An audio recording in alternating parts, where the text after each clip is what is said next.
buenos días.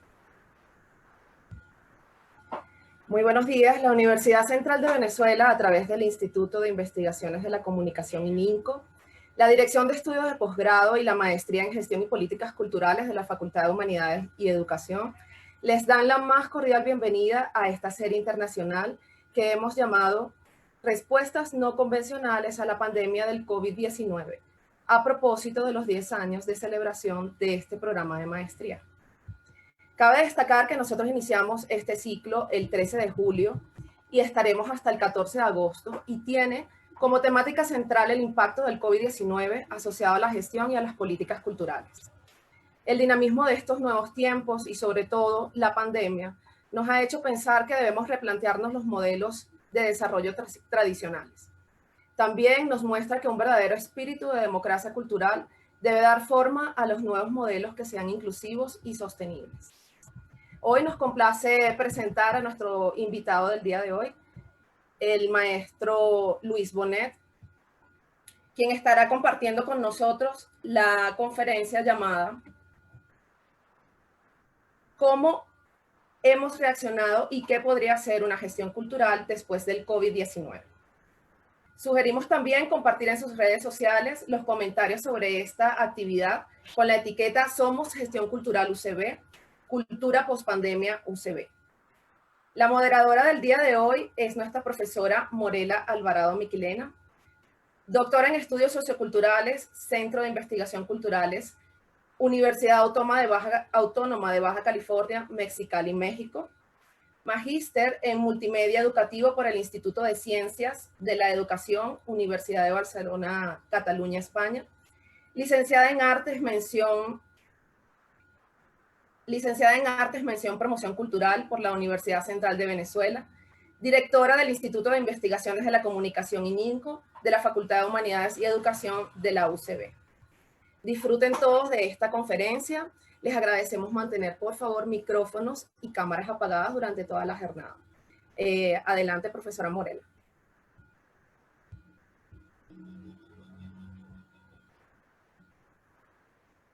Muchas gracias, Yesenia.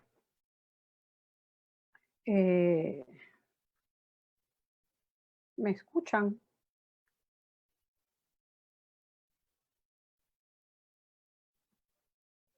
¿Aló? Ok, bueno, escucho pero no veo. Por alguna razón mi cámara no se puede activar. Bueno, muchísimas gracias. Para mí es un placer moderar esta sesión del día de hoy, donde me han invitado a moderar la sesión del día de hoy que ha sido titulada ¿Cómo hemos reaccionado y qué podría ser útil para una gestión cultural después del COVID-19? Nuestro invitado del día de hoy, en nuestra cuarta sesión, es el doctor Luis Bonet y Agusti. Es PhD en Economía y Negocios, profesor titular de Economía Aplicada de la Universidad de Barcelona, especializado en Gestión, Política y Economía de la Cultura, director del Programa de Gestión Cultural de la Universidad de Barcelona desde el año 89, docente y conferencista en seminarios, jornadas y congresos profesionales y académico en 50 países distintos, autor de numerosos libros. Para nosotros es un placer tener a nuestro invitado del día de hoy, que además de tener una amplísima experiencia en el área de la gestión, de la docencia, gestión cultural, nos ha facilitado una cantidad de textos que son claves para entender lo que es la gestión cultural en el día de hoy. Recuerde que tenemos una dinámica, el ponente expone sus ideas, posteriormente ustedes van a través del chat generando algunas interrogantes, las seleccionamos, no las vamos a responder todas. Me corresponde a mí hacer una selección de acuerdo a pertinencia, relación, en fin, con el tema que estamos conversando y vamos adelante. La intervención del doctor Bonet será de unos 35 minutos aproximadamente. Bueno, buenos días y vamos adelante a escuchar al profesor Bonet.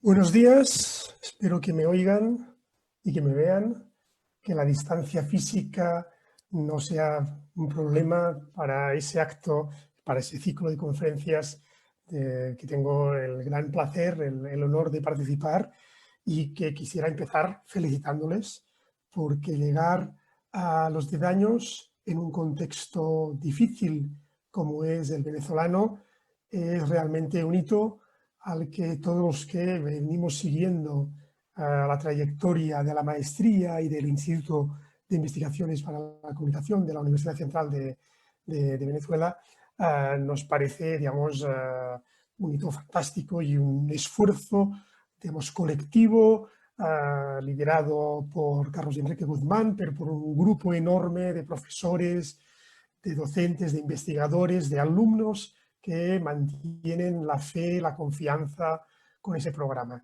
Y la verdad, poder participar y poder pues, aportar mi visión desde la distancia física, pero no desde la distancia emocional, porque creo que, gracias a Dios, tenemos la suerte de poder compartir unos mismos valores, poder compartir una misma mirada, poder compartir una creencia en la cultura como motor de desarrollo, poder pensar que realmente en ese espacio iberoamericano podemos intercambiar puntos de vista, crecer gracias a la mirada de los demás, creo que a todos nos hace mejores.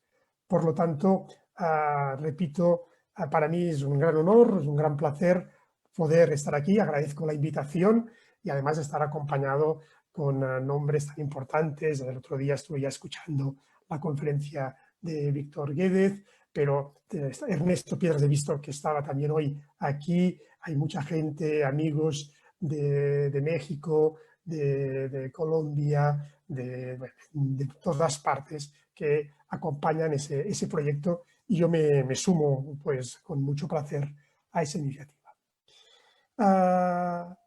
Como se ha comentado, en ese ciclo de conferencias cada uno de nosotros nos vamos especializando en un tema específico y en mi caso se me pidió, atención que estoy mirando de poner en marcha mi...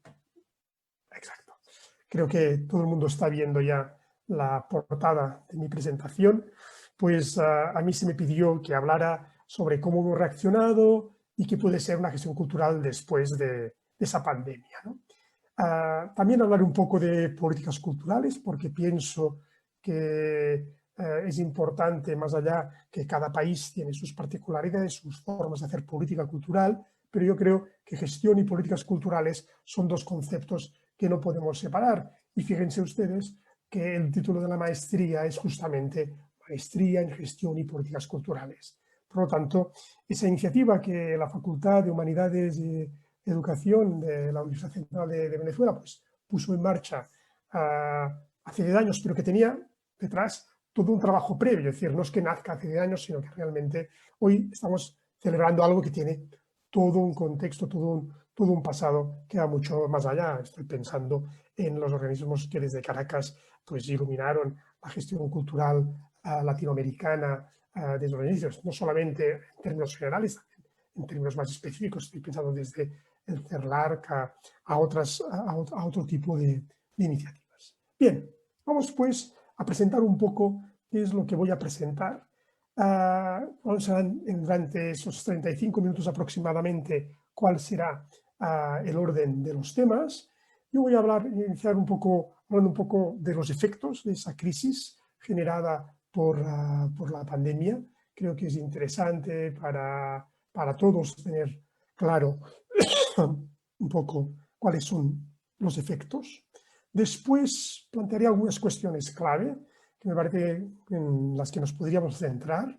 Posteriormente hablaré un poco de cuál debería ser en ese contexto la misión, pero también cuáles son los límites de las políticas culturales ante la crisis generada por la pandemia del COVID-19 y plantearé un poco aquí el cuerpo de qué podría ser una gestión cultural después de esa pandemia, un poco de perspectiva, por lo tanto, y terminaré con algunas recomendaciones finales. Vamos, pues, si les parece, con los efectos de esa crisis generada por el COVID en el sector cultural. Lo que todos estamos viviendo después de 3-4 meses de haber empezado esa crisis es que esa crisis genera un impacto muy profundo tanto en lo social como en lo económico. Evidentemente en lo cultural, pero en lo cultural lo vamos a tratar un poco después. ¿Y por qué es un impacto? ¿Por qué tiene un impacto? Porque está afectando las prácticas culturales ciudadanas y está afectando al sector cultural profesional. Es decir, visto desde una perspectiva más económica, estaríamos hablando de la demanda y de la oferta.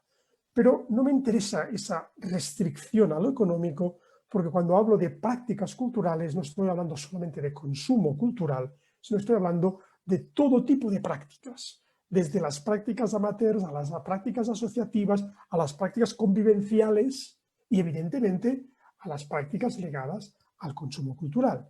Y, por el lado del sector cultural profesional, todo lo que implica alimentar desde la formación artística, que alimenta la práctica de la educación artística, pasando por los distintos sectores, los distintos ámbitos de la cultura, desde las artes visuales a las artes escénicas, la música, el libro, el audiovisual, el patrimonio inmaterial.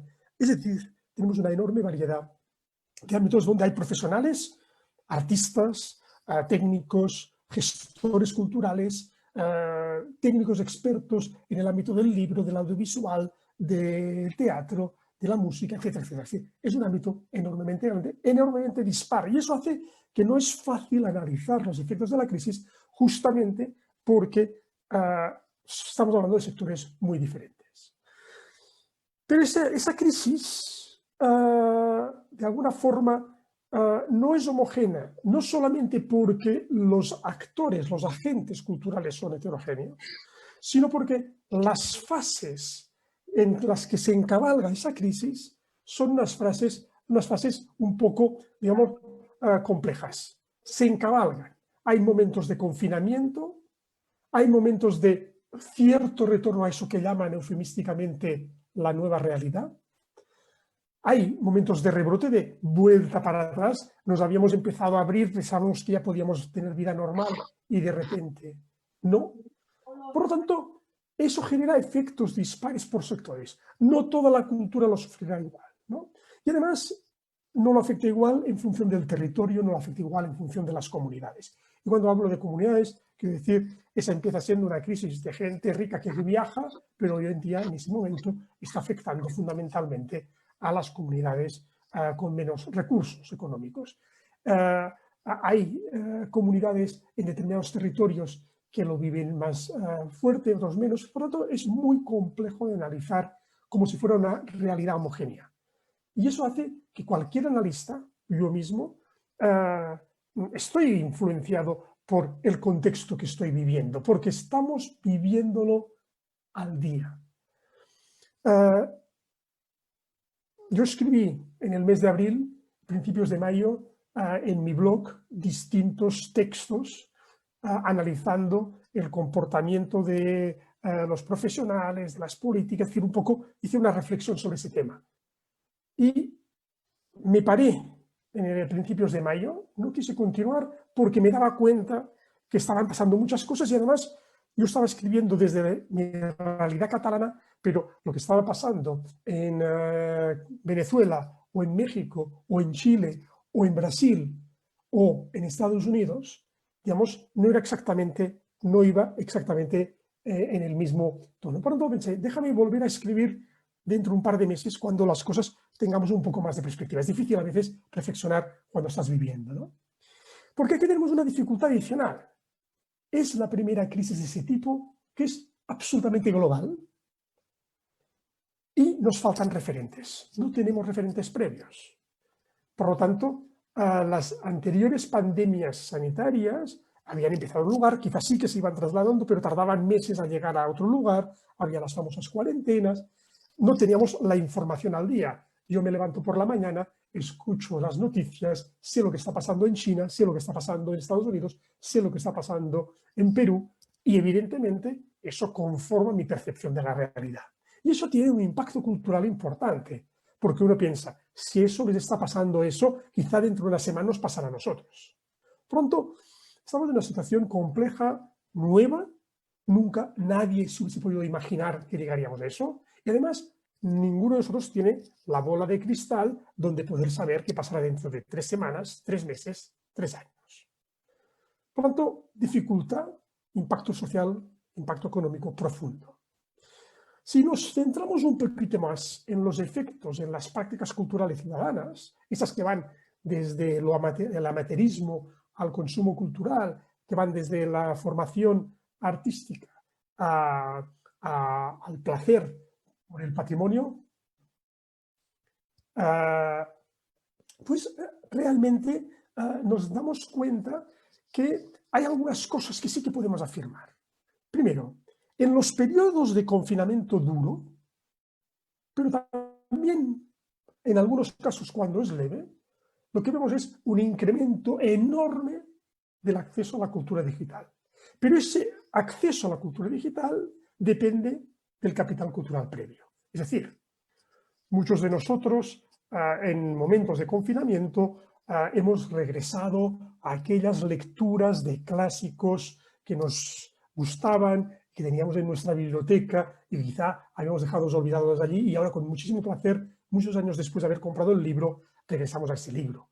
O hemos estado descubriendo unos compositores, unas músicas muy interesantes que nos ha pasado un amigo y no sé qué. O estamos viendo una serie de televisión última pero igual que nosotros hemos estado haciendo eso, otra gente con otro capital cultural distinto al nuestro quizá ha estado mirando, no sé, centenares de partidos de fútbol porque ha podido ver aquello y le ha apetecido ver eso. Eso quiere decir que ese acceso a esa cultura digital pues será enormemente diferente y depende del capital cultural previo en el que nos hayamos formado, en el que nosotros hayamos aprendido, ¿no?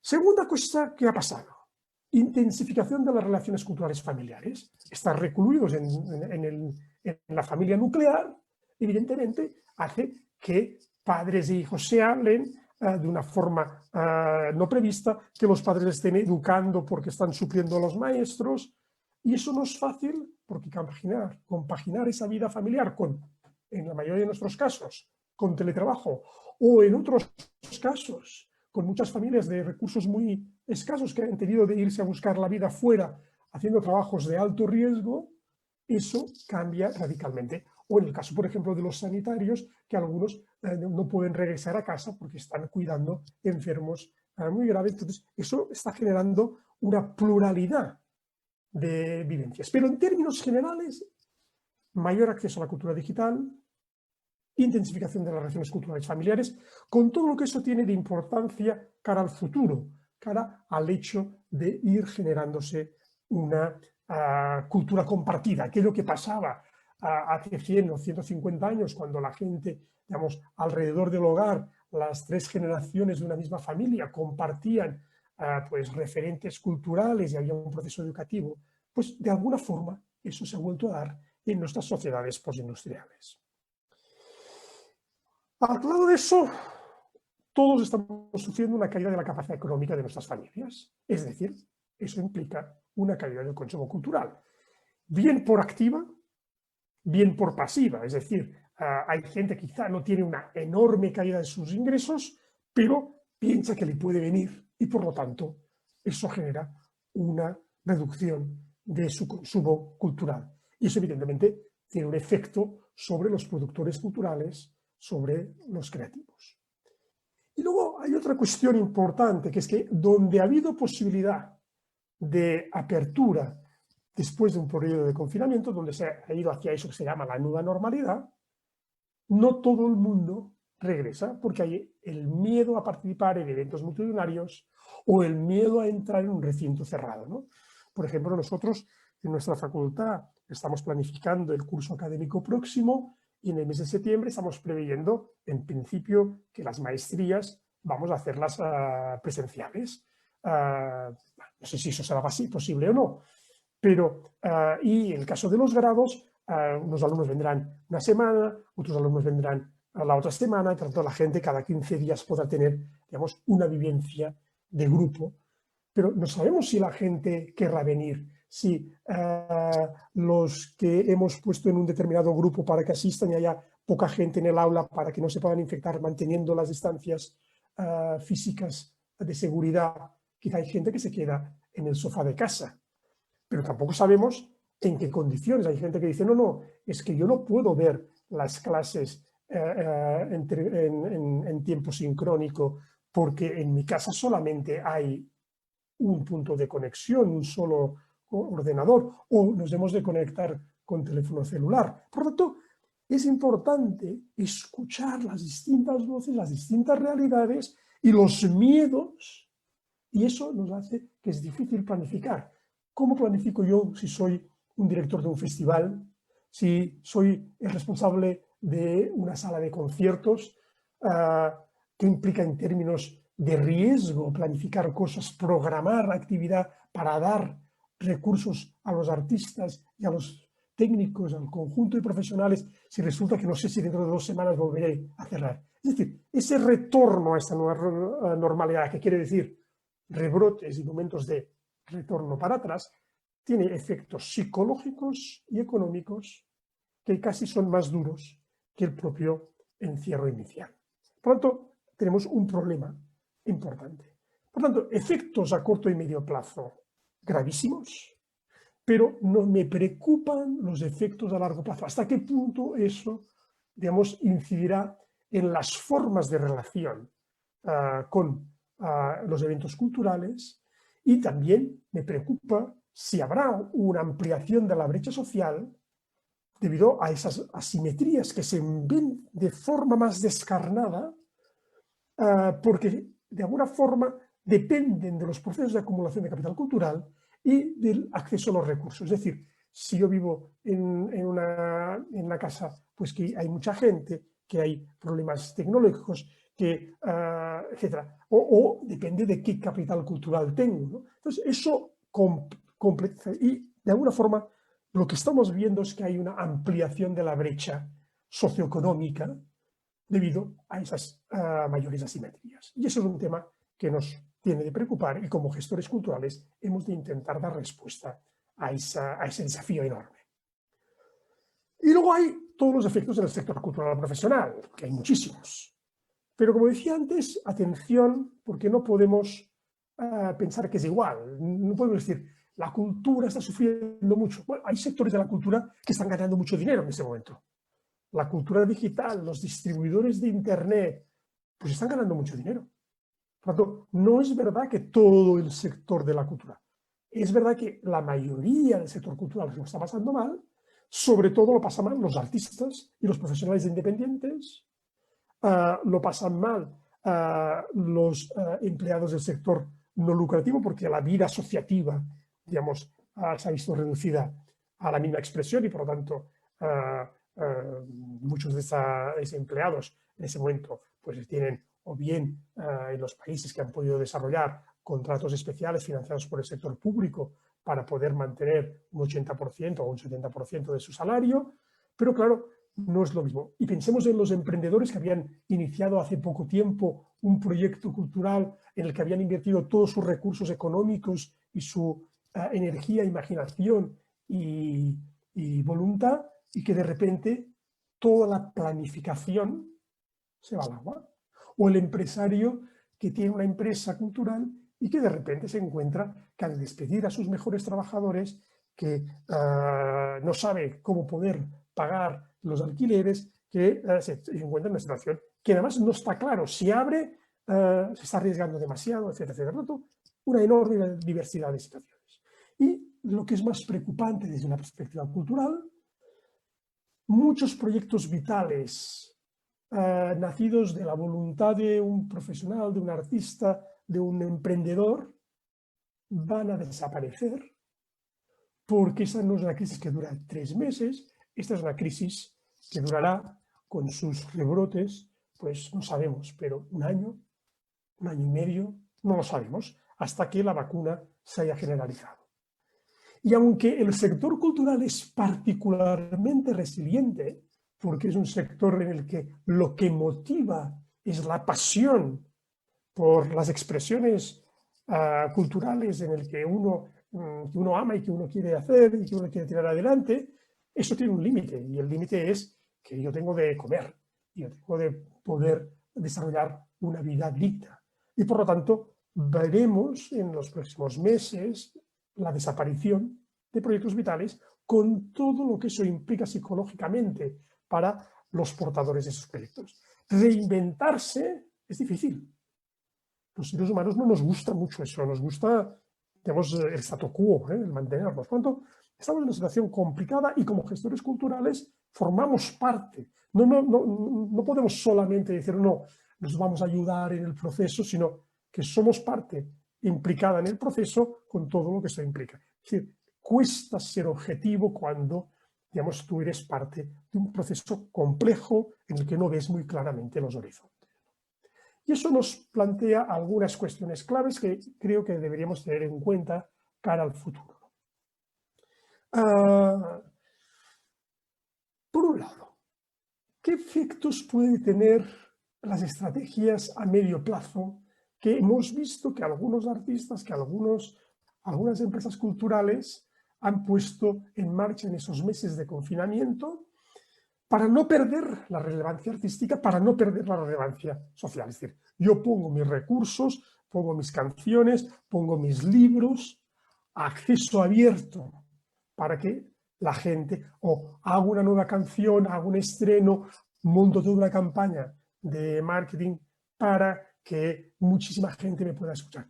Eso se hace, ¿por qué? Porque lo peor que le puede pasar a un creador cultural o a una empresa cultural es perder relevancia frente a su comunidad, frente al mercado. Por lo tanto, en un momento en el que la gente está encerrada en casa y que hay pocos recursos económicos para gastar, pues esa estrategia, que ha sido criticada por determinada gente, porque dice, si yo lo hago gratis, ¿qué quiere decir? Que todo el mundo va a hacer gratis y yo no cobro nada. ¿Y de qué vivo?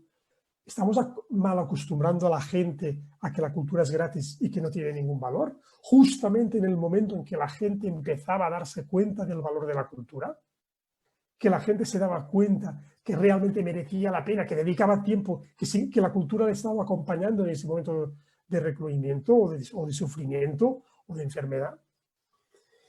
Otra cuestión que nos estamos dando cuenta es que quizá debido a algo que viene ya de hace más tiempo, que es este, digamos, nacionalismo creciente que determinadas formaciones políticas están de alguna forma, tanto de izquierdas como de derechas, vamos a decir, primero los de casa, primero hemos de cuidar la cultura local frente a una cultura global. Por lo tanto, hay muchas razones para proteger la creación kilómetro cero, pero también es verdad que en ese momento eso se ha exagerado hasta la enésima potencia, porque, digamos, ante una situación tan difícil en que los creadores y los técnicos y los profesionales de la cultura lo están pasando mal, poder dar espacio a la gente local, además en un momento en que viajar es casi imposible,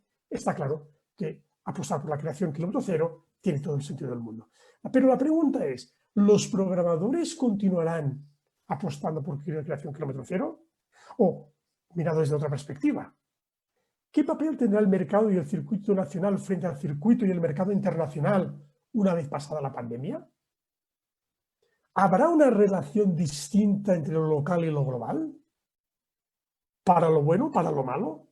Repito, porque encerrarnos no es bueno, pero vivir de vasallos de lo que la industria cultural global nos invada tampoco es bueno. Por lo tanto, no estoy de alguna forma diciendo que defender la creación kilómetro cero sea bueno ni malo. Es bueno, depende cómo, es malo, depende cómo. Y creo que es importante hacer esa reflexión como gestores culturales. Por ejemplo, si yo soy el programador de un festival internacional, ¿debo sacar la palabra inter y dejar solamente la palabra nacional? Porque eso es lo que en ese momento me están pidiendo. Son referencias o son cuestiones que creo que son importantes que nos planteemos. Y luego hay una reflexión mucho más a largo plazo. yo tengo un poco la sensación que estamos viviendo un anticipo de lo que esa revolución que está a la esquina, que es la revolución de la inteligencia artificial, que se augura que dentro de unos 10, 15, máximo 20 años habrá transformado radicalmente el mercado laboral, habrá transformado radicalmente las formas de entender y de distribuir el tiempo de trabajo y el tiempo de ocio, que llevará probablemente a un incremento de las prácticas culturales, que llevará a la desaparición de los trabajos automatizables, que depende cómo se haga, llevará a mucha más precariedad económica a los excluidos del sistema. Por lo tanto, que tiene enormes retos, enormes desafíos para todos, en el que el papel del gestor cultural probablemente será muy relevante como intermediario entre estas nuevas prácticas culturales y digamos a ese incremento del tiempo de ocio, pero que también nos llevan a una serie de preguntas difíciles. Por ejemplo, el límite entre amateurismo y profesionalismo ante lo que esas tecnologías nos permiten hacer a gente que quizá no tenemos una enorme formación profesional, pero gracias a las herramientas disponibles podemos hacer vídeos maravillosos, podemos producir la música, etcétera, etcétera. Entonces, aquí hay una cuestión en la que la gestión cultural deberá dar una respuesta y las políticas culturales deberán dar una respuesta a ese desafío. Igual que los límites entre el mundo real y la realidad virtual cada vez serán menos claros. Los que hemos tenido la suerte de poder estar con los expertos de realidad virtual y de poder vivir lo que eso está ofreciendo es bestial. Es decir, pero que sea brutal, que sea muy atractivo, no quiere decir que aquellos que tenemos el capital cultural de lo analógico y que nos gustan determinadas cosas, estemos dispuestos a renunciar a todo. Pero la pregunta es, la generación joven, los chicos y las chicas que viven atados a una pantalla y que los padres no consiguen desatarlos de la pantalla para que vayan a comer, porque están obsesionados porque los videojuegos es casi una droga para ellos, ¿cómo vivirán esos límites entre el mundo real y la realidad virtual? Es una pregunta importante porque eso condicionará el tipo de consumo cultural, en última instancia, el tipo de creación y de producción cultural, porque las nuevas generaciones de artistas también habrán seguido ese mismo digamos, proceso. Y eso lleva a cuestionarnos cómo serán los museos del futuro, cómo serán los teatros del futuro, qué debemos hacer con las bibliotecas. Hay un enorme cambio en perspectiva. Y yo tengo la sensación que esta crisis actual, de alguna forma, en algunos aspectos, nos está levantando algunas capas, algunas alfombras, y debajo de esas alfombras tienes la sensación de que hay cosas, ¿no? Y eso lleva a otra cuestión, ¿no? A unas categorías que llevan como mínimo 200 o 300 años con nosotros. Por ejemplo, el concepto de aura ligada al objeto físico en el ámbito del patrimonio, ¿no? Que empieza con el Renacimiento, pero sobre todo será el romanticismo el que pondrá el aura como aquello, aquella realidad sublime, aquello que el tocar, la esencia, ¿no? El estar delante de una Gioconda, no es lo mismo que ver una reproducción. Entonces, eso se está terminando cuando hace pocos meses, antes de empezar la pandemia, con los alumnos de nuestra maestría de gestión cultural en la Universidad de Barcelona, fuimos a hacer la visita a un espacio que se llama Ideal, que es un espacio de realidad virtual. En ese espacio, digamos, estuvimos paseando en medio de una enorme exposición de Monet, del pintor impresionista francés, y luego un momento nos pusimos las gafas, estuvimos volando, viviendo a un nivel, digamos, enorme, ¿no? Entonces, la pregunta de todo eso es, ¿hasta qué punto ese objeto físico?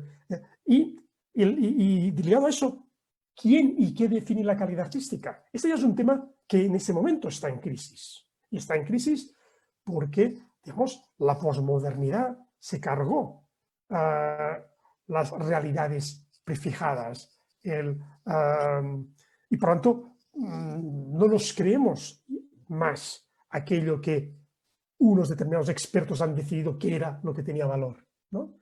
y la experiencia cultural, hasta qué punto, qué entendemos como experiencia cultural trascendente. Todo eso está cambiando y todo eso nos obliga a reflexionarlo y por tanto, cuando queremos pensar en el que va más allá, no podemos olvidarnos de esas cosas, ¿no? En ese contexto, ¿qué misión deberían tener las políticas culturales? ¿Qué deberían hacer las administraciones públicas? ¿Qué deberíamos hacer nosotros como actores de las políticas culturales? Porque todos nosotros tenemos algo que decir en las políticas culturales. No es una cosa solamente de los políticos, no es solamente una cosa de la administración pública. Entonces, ¿qué misión deberían tener? ¿Cómo deberían reaccionar ante esta crisis? Evidentemente eso depende en buena medida de si tienes o no tienes recursos económicos, de si tienes o no tienes capacidad de, digamos, de dar respuesta. Por tanto, hay políticas culturales que dependen de contextos culturales, ideológicos, económicos, tecnológicos, pero aún y así hay alguna cosa que en cualquier lugar, en Barcelona o en Caracas, es igual, las políticas culturales deberían acompañar a unos profesionales y unas organizaciones que están en este momento en el umbral de la quiebra. ¿Y qué quiere decir acompañar? Bueno, acompañar quiere decir cuidar. No quiere decir solamente o únicamente dar dinero.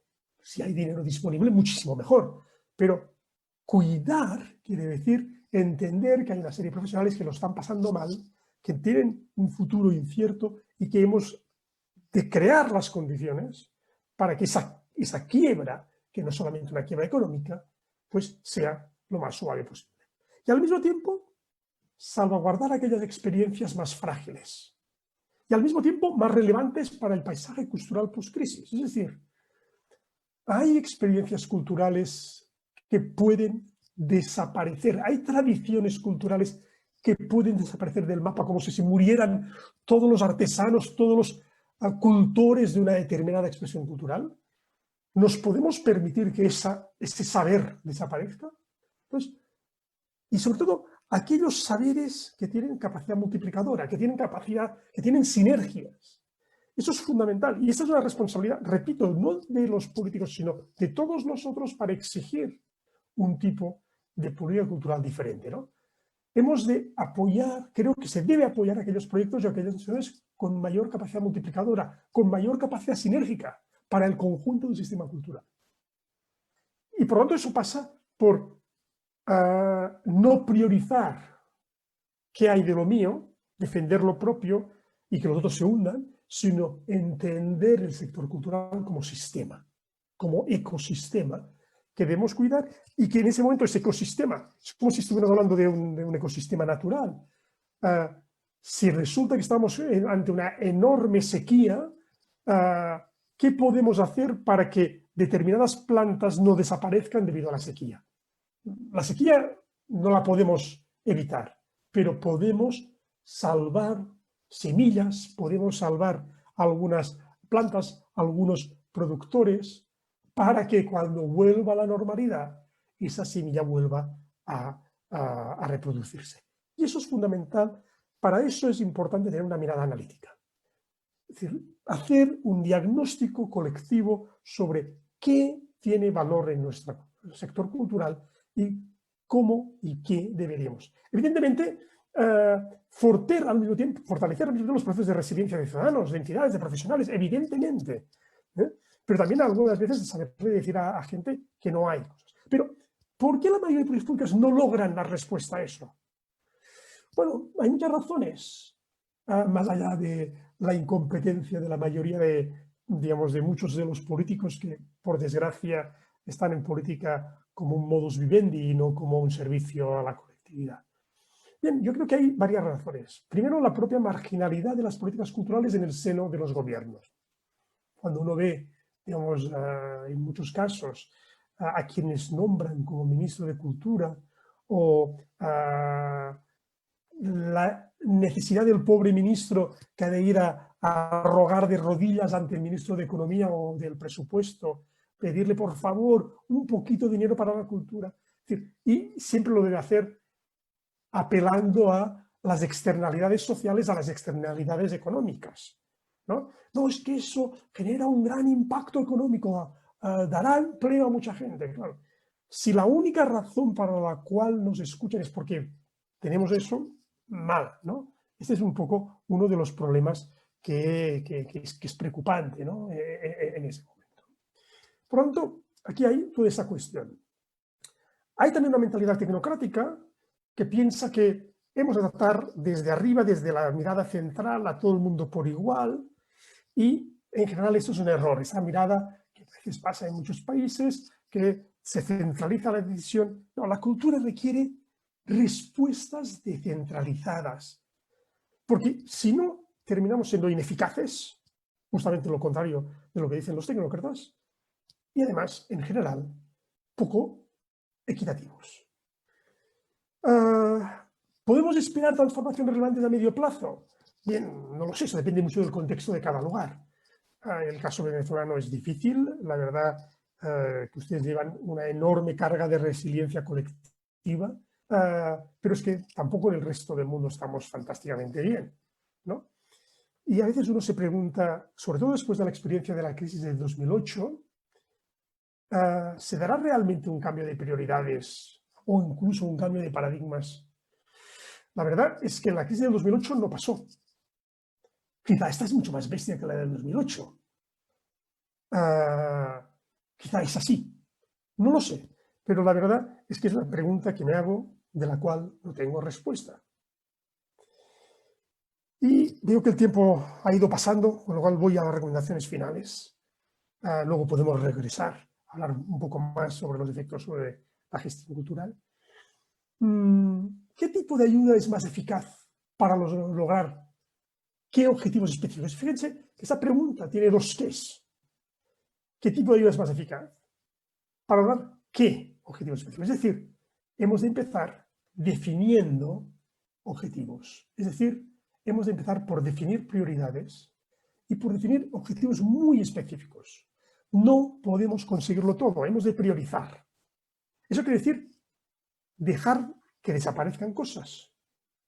Pero eso lo hemos de hacer pensando que no hay una única estrategia buena, sino que cada territorio, cada comunidad, cada sector requiere respuestas adaptadas a realidades locales distintas. Si yo llego con una receta que funciona bien en Alemania, pues probablemente no funcionará bien en Cataluña. Y menos probablemente en América Latina. Eso no quiere decir que no podamos hacer benchmarking. Claro que sí. El mirar qué hacen los demás puede ser una buena cosa. Pero son aprendizajes que nos ayudan, que nos sitúan, pero después hemos de ser capaces de adaptarnos a nuestra realidad, ¿no? Luego, creo que hemos de abandonar esa mirada tristemente endogámica que caracteriza al sector cultural, esa mirada endogámica que es la que hace que mucha gente de fuera del sector cultural nos miran, digamos así, diciendo, ya vienen a llorar los de la cultura, porque esa actitud de agravio permanente yo creo que no funciona, ¿no? Y creo que en ese sentido no nos queda más remedio que sentarnos con los responsables públicos para escuchar y para dialogar, porque la sociedad es una sociedad plural, que tiene, digamos, necesidades distintas, expectativas distintas, y hemos de dialogarlo, hemos de pensar con gente que quizá no nos gusta sentarnos, pero hemos de hacerlo porque lo que está pasando es demasiado importante. Hemos de sacar provecho de la visibilidad de la necesidad de vivencia cultural experimentada durante el confinamiento. Yo creo que esa idea de ¿para qué sirve la cultura? Ha quedado súper demostrada para qué sirve la cultura. La cultura sirve para retroalimentarte, sirve para, digamos, en momentos de tristeza, en momentos de, digamos, de encerramiento, para regresar, para ver referentes. Nosotros quizás no necesitamos explicarlo, porque como gente que vivimos del sector de la cultura lo tenemos claro. Pero a veces en el sector, digamos, de otros ámbitos, digamos, económicos o en el sector de la política, parece que no se entienda. Pues ahora se ha demostrado que la cultura es realmente la columna vertebral del desarrollo de una sociedad. Por lo tanto, hemos de saber sacar provecho de esa visibilidad de ese hecho.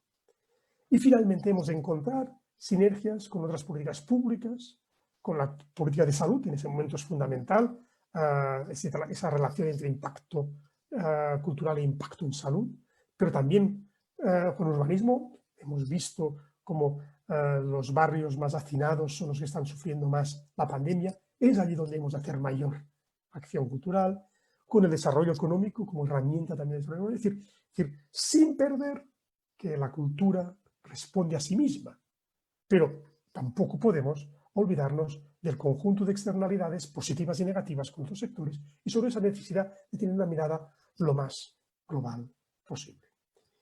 Bien, yo me paro aquí. Creo que he dado una primera mirada para que haya debate y les doy las gracias. Si alguien quiere leer esos textos que escribí en el mes de abril, en el mes de mayo, los puede encontrar en el blog, pero la idea ahora es parar la presentación y abrir el debate. Muchas gracias. Muchas gracias, profesor Bonet. De verdad ha sido muy, muy enriquecedor sus aportes. Voy a hacer una brevísima recapitulación para los que se incorporaron tarde. En principio, el doctor Bonet nos estaba explicando sobre cuáles eran los efectos que tendría y los impactos que esta crisis de la pandemia por la enfermedad de COVID-19 está surtiendo en nuestras prácticas culturales, pero también nuestras prácticas sociales, nuestras prácticas económicas sobre todo. Y sobre todo en las prácticas públicas, que eso era muy, muy interesante, y el sector profesional. O sea, ¿qué nos está pasando? ¿Qué está pasando con nuestra experiencia como hacedores de cultura, pero también nuestra experiencia como usuarios o consumidores, si se le quería llamar, ¿no? La formación artística ha estado afectada. Los efectos de la crisis, por supuestamente, es dispar. Ya desde el año pasado el PNUD había presentado su informe sobre donde habla de las desigualdades. Creo que ese informe, las desigualdades, esta crisis las ha profundizado. El hecho de estar conectados o no conectados marca una diferencia abismal y eso no debemos perderlo en cuenta. O sea, la crisis no es homogénea, las fases de la crisis son complejas, tenemos cómo reaccionar frente a esta nueva realidad que nos está, o esta nueva normalidad, como le dicen por aquí, que está imponiendo esta crisis y que va más allá de nuestras propias intencionalidades, porque es algo que nosotros no podemos medir. Ya lo reseñaba el profesor Bonet, como pareciera que en un momento la curva se aplana, pareciera que todo vuelve a la normalidad y de repente hay un rebote y todo vuelve a la situación inicial, pero con nuevas transformaciones que no teníamos contemplado. Entonces, no hay, ¿qué es lo otro que está en este contexto? La dificultad para predecir los efectos globales, porque es algo que no habíamos vivido con esta magnitud.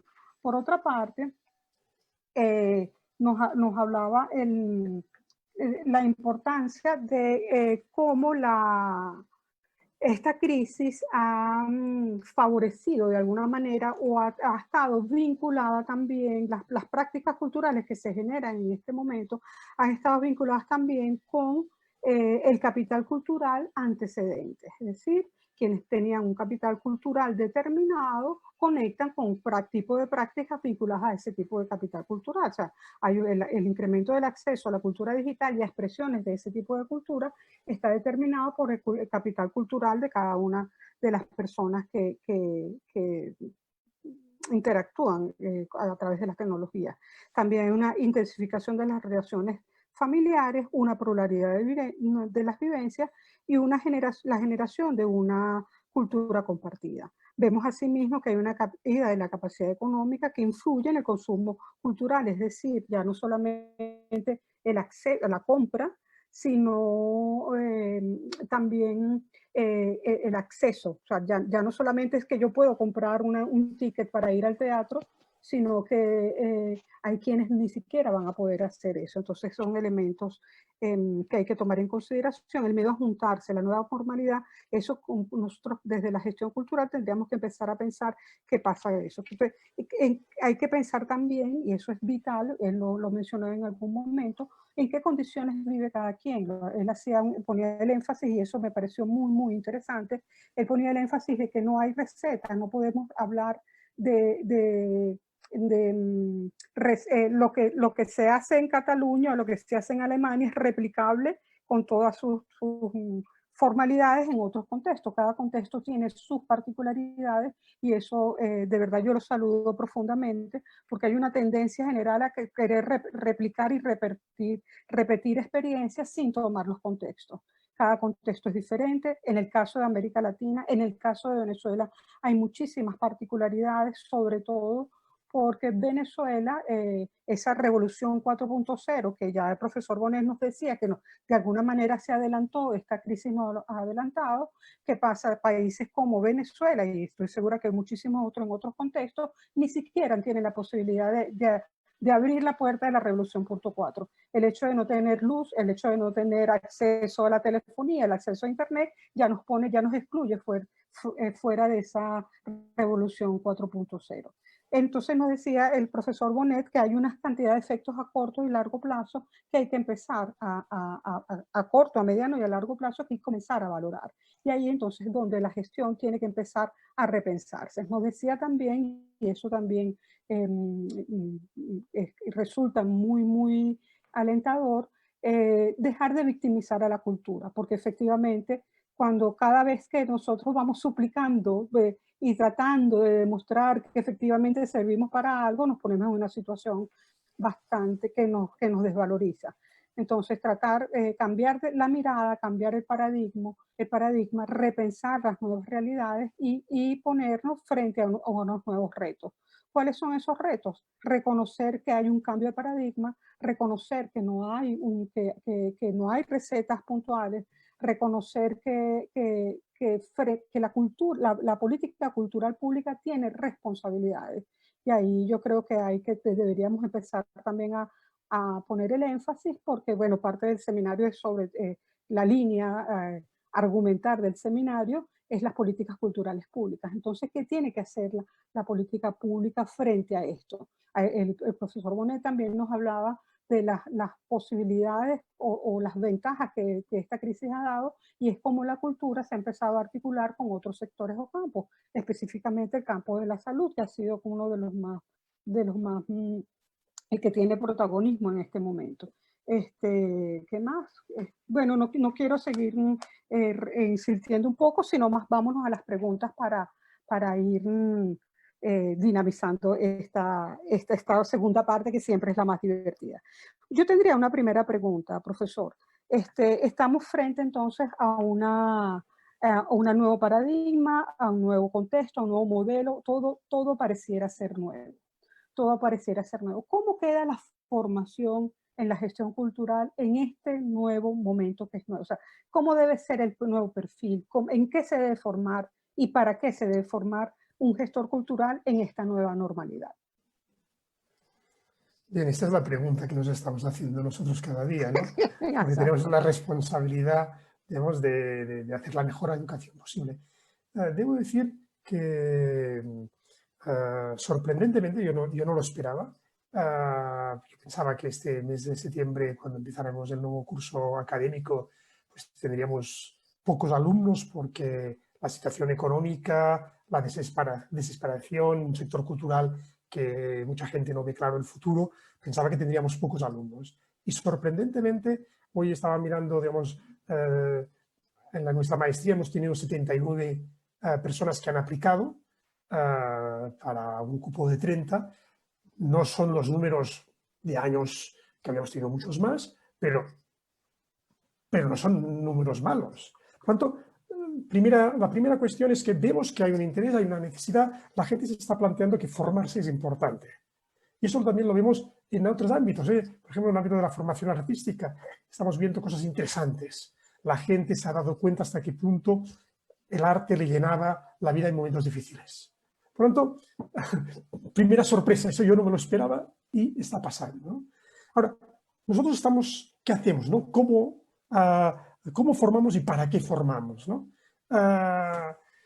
Bien, yo creo que nosotros estamos cambiando la forma de formar. Yo no dejé de dar clase ningún día cuando empezó la pandemia. O sea, pasé del aula real al aula virtual en cuestión prácticamente de 3-4 días. Y eso quiso decir que primero lo hacía muy mal, Y después uno va aprendiendo y aprende también porque los alumnos te obligan a aprender, ¿no? Y te ayudan a ver que hay herramientas, que hay cosas, y al mismo tiempo no es fácil. Y te das cuenta de lo importante que es la formación presencial y dices, Dios mío, no era consciente hasta que te ha tocado vivir eso, ¿no? Pero al mismo tiempo, nosotros no vamos a hacer las cosas como las hacíamos antes, las vamos a hacer ya diferentes, seguro. Estamos aprendiendo muchas cosas, ¿no? Algo como lo que estamos haciendo en ese momento, ¿no? Celebrar el 10º aniversario de la maestría con gente de distintas partes del mundo, todos aquí. Bien, eso tiene un valor incalculable. Es verdad que al mismo tiempo hemos de hacer cosas que requieren praxis y que requieren adaptación a la realidad. Es decir, algunos alumnos nuestros se resisten a el desafío que eso representa y te piden seguridad. Yo les digo, si yo te doy seguridad no soy un buen maestro, porque no te preparo por un mundo en cambio constante. Por lo tanto, yo creo que hemos de abandonar, digamos, las miradas anquilosadas, la seguridad, y ser capaces de ir a lo esencial, hacernos las preguntas. Es por aquí. Y eso también es lo que debe hacer un gestor cultural normal. Cuando trabaja con artistas, muchas veces el gestor cultural es el psicólogo de grupo en una compañía, en una administración, en un equipamiento.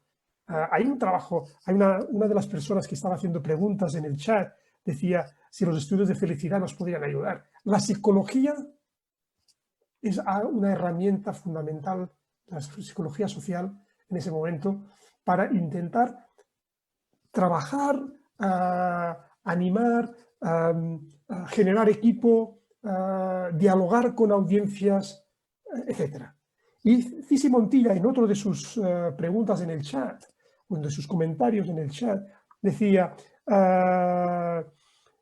estamos a todos aprendiendo a ser más prosumidores, más prousuarios, ¿no? Pero el reto es cómo ser más activo, preguntaba o decía Cisi Montilla.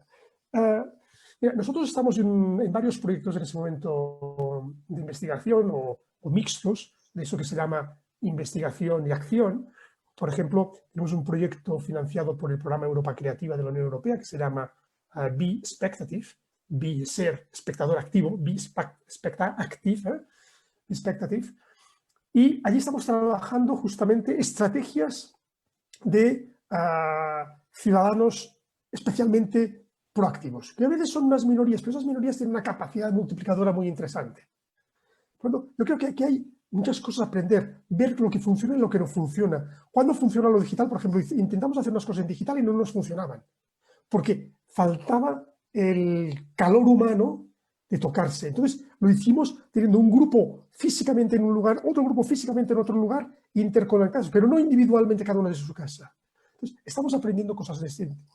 Y en otro proyecto europeo, en este caso no es del programa Europa Creativa, sino del programa Horizonte 2020, estamos en un consorcio trabajando sobre los impactos sociales de la cultura a nivel local, ¿no? Ayudando a 10 ciudades europeas a reflexionar sobre eso. Yo creo que hemos de estar siempre como formadores, haciendo investigación, estando siempre al día, mirando, escuchando y sobre todo mirada holística, mirada interdisciplinar. Muchas gracias, profe. Por aquí hay otra pregunta que nos dicen, ¿cuál sería el perfil entonces del gestor cultural post-crisis, post-pandemia? Probablemente no muy distinta del que debe ser siempre un gestor cultural. Un gestor cultural es un mediador. Es alguien que ayuda a que los proyectos culturales sean viables. Viables socialmente, viables económicamente, viables políticamente. Y ese mediador entre los artistas o los expertos en el patrimonio, una ciudadanía general que quizá no le interesa mucho aquello, pero que está allí y que probablemente también pone algo de plata como ciudadano que paga impuestos en la vida cultural, y los usuarios directos. Y es importante no perder de vista ni a los creativos, ni a los ciudadanos directos, ni a los ciudadanos que no se sienten, digamos, interesados por aquello, pero que forman parte de la comunidad. Entonces yo creo que ese papel de mediador, de ser capaz de entender cuál es la lógica por la que se mueve el político, la lógica por la que se mueve el cultor, el artista. Es decir, no siempre el artista tiene razón. No siempre el consumidor tiene razón. No siempre el político tiene razón. No siempre el gestor tiene razón.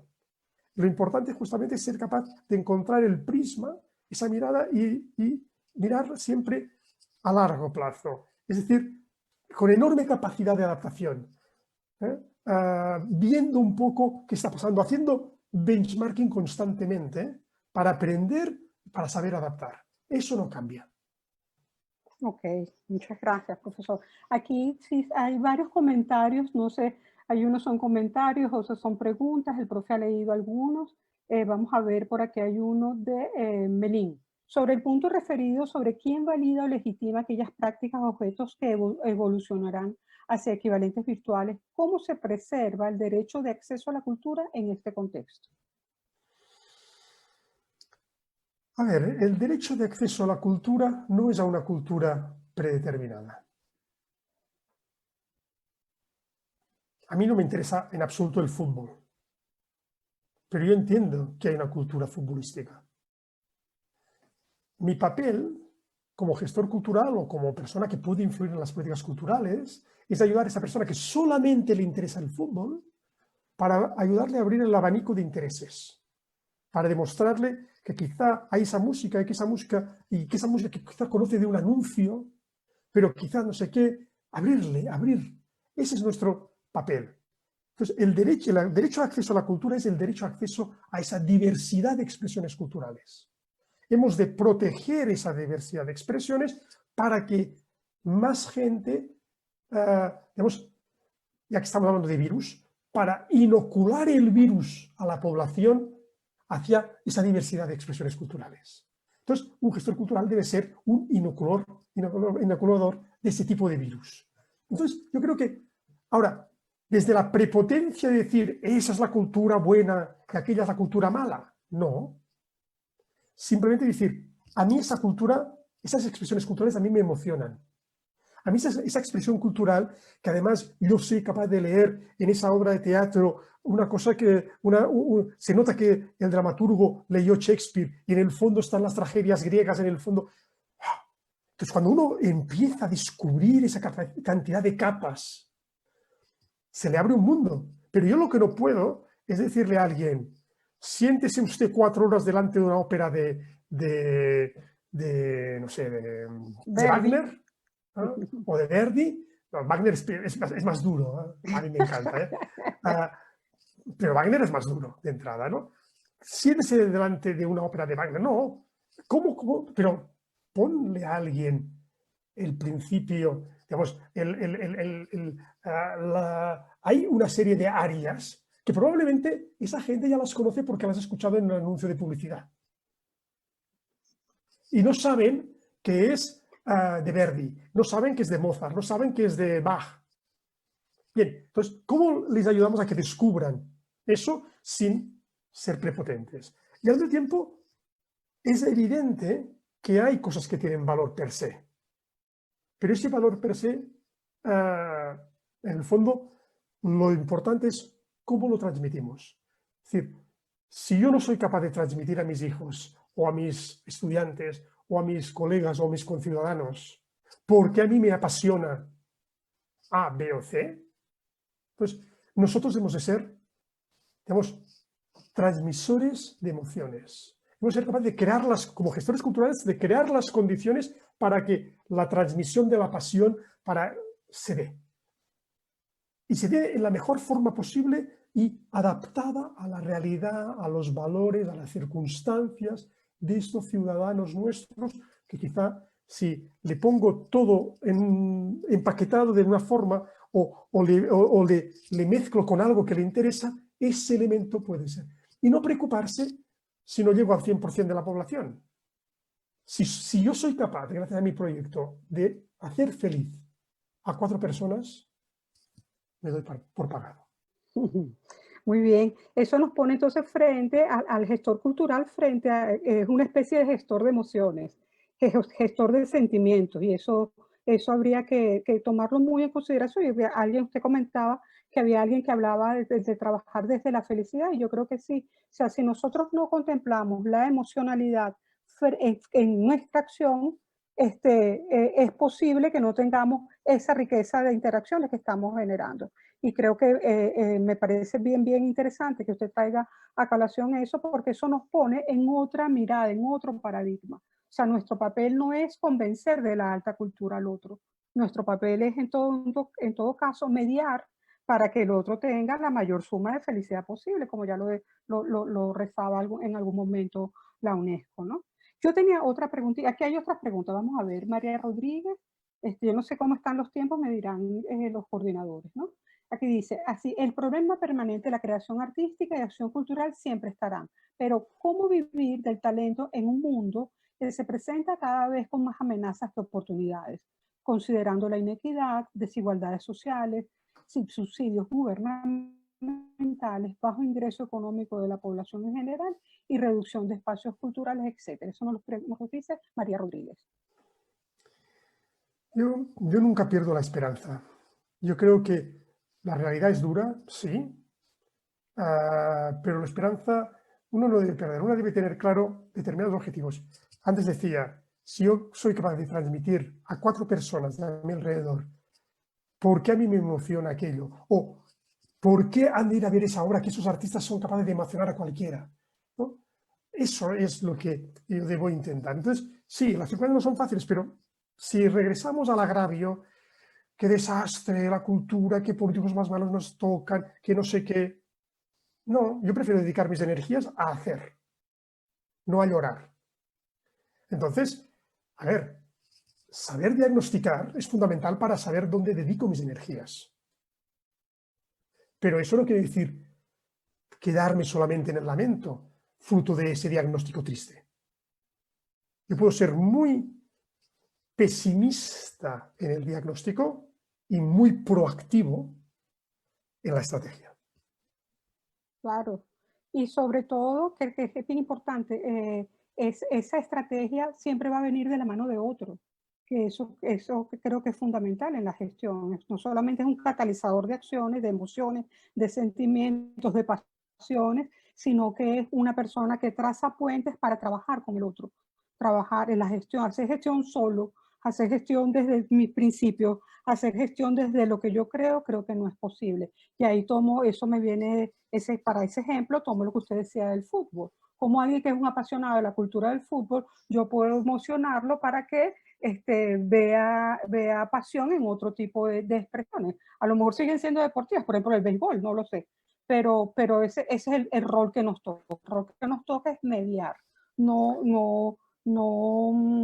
no determinar, que hay que pasar a una etapa de la gestión que es más mediadora, que es más conectora, que tiende puentes y no esa gestión determinista anclada en paradigmas del pasado. Hay otra pregunta, profe, que a mí me llama muchísimo la atención. Vamos a ver si aquí hay más. Ajá, una que tenía yo. Y es, por ejemplo, ¿cómo sería el gestión? Estoy pensando en el futuro y estoy pensando en la otra realidad. Sabemos que hay una realidad que es la que yo describía, que es la realidad de las desigualdades y las exclusiones, pero está la otra realidad del que sí está incluido, del inforrico, como le llamo yo, y hay otros autores que ya lo han denominado así. ¿Cómo sería la gestión cultural para las nuevas generaciones? Es decir, estoy pensando un gestor cultural millennials o posterior que tiene que hacer gestión para la generación T, la generación táctil. Estoy pensando en mi sobrina de 5 años, que es una apasionada, o sea, cuando llega a una casa primero pregunta si hay Wi-Fi. Entonces, ¿qué hacemos? ¿Qué retos tendríamos en ese caso? A ver, tengo 61 años y por lo tanto no sé si soy la persona más apropiada para responder a lo que los chicos de 5, 10, 15 años plantean, no lo sé. Pero yo creo que siempre es esa capacidad para transmitir emociones. Ellos también necesitan transmitir emociones. Entonces, ¿qué emoción? Entonces, nosotros no somos los que generamos las emociones, esto lo hacen los artistas, pero nosotros somos los vehiculadores de todo eso, ¿no?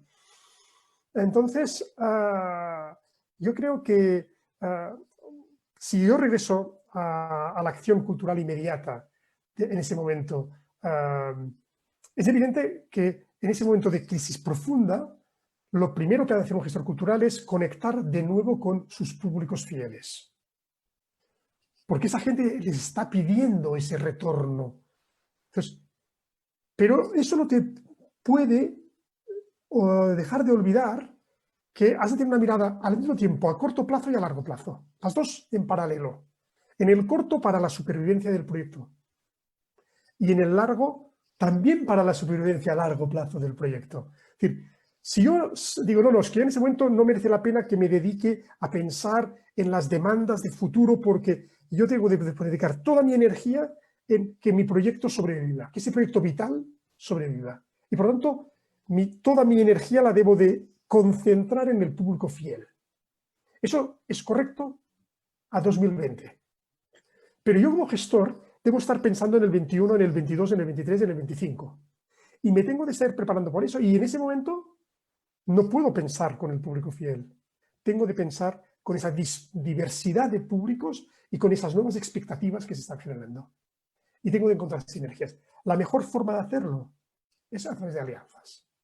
Es decir, si yo tengo 61 años, lo que tengo que hacer es juntarme con gente muy joven y escucharles. No hacerles yo discursos y decirles, no, es que vosotros no sabéis lo bueno que era antes. No. Sentarme, escuchar y ver como seres humanos que tenemos en común. Y cómo, a partir de mi experiencia, soy capaz de abrirles puertecitas y ventanitas a través de las cuales se dé la conexión. Muy bien, muy bien. Aquí hay otra pregunta que de Beatriz Alonso dice, en Latinoamérica producir para competir internacionalmente desatiende a un porcentaje mayoritario de la población que tiene un nivel diferente de capital cultural. Es una pregunta. Lo hace Beatriz Alonso. A ver, yo creo que hay profesionales que se centran más en unos ámbitos, otros profesionales que se centran en otros. Un sector cultural rico es aquel que tiene a gente distinta con diversas misiones. Lo malo es que tuviéramos un sector cultural solamente centrado en esa gente, los inforricos que decías tú antes, o solamente dedicados a la gente muy pobre. No, necesitamos que haya oferta para todos. Entonces, yo creo que ya depende de tus exigencias éticas, de tu compromiso social, de tu compromiso artístico, dónde quieres poner tus energías y tus prioridades. Pero desde la perspectiva de las políticas culturales, hemos de garantizar que haya de todo. Sí, yo siempre me pregunto, sobre todo en nuestro contexto, lidiar con el tema de la gestión cultural pública y las políticas culturales públicas es muy difícil. Es muy difícil por muchísimas razones. Entonces, a veces me pregunto y digo, ¿cuál será la alternativa? La alternativa será dejarlas a un lado y seguir nosotros adelante. No lo sé, porque hay unas responsabilidades. Siempre decimos que el Estado, las políticas culturales públicas, deben ser para todos y deben de trabajar sobre criterios de excelencia. O sea, lo mejor es lo que debería hacer el Estado. Eso no sucede con nosotros. A ver, la realidad venezolana, con nuestros estados. La realidad venezolana es un poco particular, ¿no? No se puede, gracias a Dios, digamos, ver exactamente igual en otros lugares, ¿no? Pero aún y así, creo que hasta también en Venezuela no podemos renunciar a dialogar con las autoridades públicas. Tenemos una serie de desafíos comunes, hemos de hablar, hemos de dialogar, hemos de trabajar comúnmente. Y para mí, yo no creo que eso sea renunciar a los principios ideológicos de uno. Creo que está al servicio de una sociedad y la realidad es la que es, la realidad política es la que es. Nuestro papel no es, digamos, como hombres políticos o mujeres políticas, podemos actuar en función de nuestra ideología, etcétera, etcétera. Pero como responsables culturales nos debemos a la ciudadanía en general. Entonces, yo creo que hemos de dialogar, hemos de trabajar, hemos de sumar. Y al mismo tiempo entender, ¿no? que no siempre es fácil y que quizá unos nos atacarán de traidores y otros nos dirán que somos unos colaboracionistas. Yo creo que al revés. Mira, yo nací y crecí bajo una dictadura del general Franco. Y había gente que consideraba que durante la dictadura se había de aislar al régimen y no se tenía de tener contacto, y gente desde fuera no se tenía de visitar España porque eso era... Y otra gente que decía, no, hemos de ayudar a la oposición política. ¿Y cómo se ayuda? Yendo, viniendo, hablando, dialogando, encontrando vías intermedias. Esa es mi experiencia. Evidentemente yo no soy venezolano, yo no vivo en Venezuela, la realidad de ustedes es de una complejidad indescriptible, pero ustedes son enormemente resilientes y hay una libertad mental en Venezuela, y una capacidad de pensar y de no callar y de hacer y de sobrevivir, pero sobrevivir no desde la pura supervivencia, sino sobrevivir intelectualmente. Yo creo que eso es una lección para el resto del mundo. Y yo creo que además los que formamos parte de esa comunidad iberoamericana, por un lado les hemos de apoyar, pero no apoyar, digamos, diciéndoles lo que deben hacer, solamente ustedes saben lo que deben hacer, sino apoyar diciendo, como el amigo, dice, hey, estamos aquí, utilícennos cuando seamos necesarios. Y al mismo tiempo, para nosotros es un aprendizaje de vida, y es un aprendizaje que nos ayuda a ser mejores, o como mínimo a ser menos etnocéntricos. Yo siempre repito que gracias a mis relaciones con América Latina soy un poquito menos eurocéntrico que lo que yo sería como un europeíto de esos que corren por ese viejo continente. Ay, mil gracias, profesor, porque es muy, muy, muy alentador oír eso de nosotros, porque a veces uno está tan inmerso en nuestra propia crisis que no vemos eso que usted está expresando, y es muy, muy alentador. Y efectivamente es el diálogo lo que nos va a permitir avanzar, o modificar, o transformar, o como lo queramos llevar. O sea, no hay posibilidad de cambiar sin un diálogo, sin las negociaciones, sin las concertaciones. Y efectivamente, lo que usted decía, a veces nos van a tildar de traidores, nos van a tildar en fin, de estar vendiendo la patria, pero yo creo que es la única manera de construir juntos. Es unirnos, es negociar, es llegar a acuerdos, siempre, siempre pensando en el beneficio colectivo, que es lo que nos ha a nosotros afectado muchísimo. Bueno, creo que no sé si hay alguien más que quiera hacer alguna pregunta, que dice mi anfitriona, que dice la profesora Yesenia, que debe estar por allí. Yo no sé si usted quiere decir algo más, profesor Luis. De verdad, yo estoy muy Simplemente complacida. darles las gracias por la invitación, por esa oportunidad de estar con ustedes en ese momento tan bonito que es celebrar 10 años de proyecto, un proyecto que tiene 10 años y un proyecto que además un proyecto que mira al futuro, y un proyecto que aprende del pasado para mirar al futuro. Y la verdad, nosotros tenemos algunos años más, somos un poquito más viejitos. Nosotros este año pasado celebramos nuestro 30 aniversario de nuestra maestría, pero en el fondo estamos en el mismo barco y estamos felices de tener en ese mismo barco tantos hermanos y hermanas que nos acompañan, de los que podemos aprender, de los que podemos compartir, de los que podemos gozar, de los que podemos llorar también a veces juntos. Por lo tanto, miles de saludos, de recuerdos, desde en este momento les estoy hablando desde el Pirineo. He ido con mis padres que tienen 95 años, estamos en un lugar aislado y bien, gracias a Dios las conexiones han funcionado. Existen. Y existen, y uno puede estar arriba de una montaña a 1500 metros de altura, en este momento estoy, pero aún así conectado con ustedes a través del celular. Mil gracias, profesor. Lo dejo entonces con la profesora Yesenia. Muchas gracias a usted. Muchas gracias, maestro. Enriquecedora conferencia, y gracias a todos por haber participado en este ciclo de conferencias que hemos iniciado. Les recuerdo que este viernes 24 vamos a tener también como invitado al maestro Ernesto Piedras Feria con su conferencia Cómo pueden la economía y la cultura en ALC salir más fuertes de la crisis COVID-19 y qué se necesita.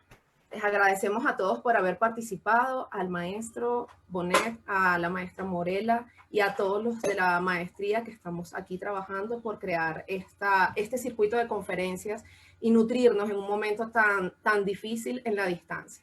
Les agradecemos a todos, nos vemos el próximo viernes.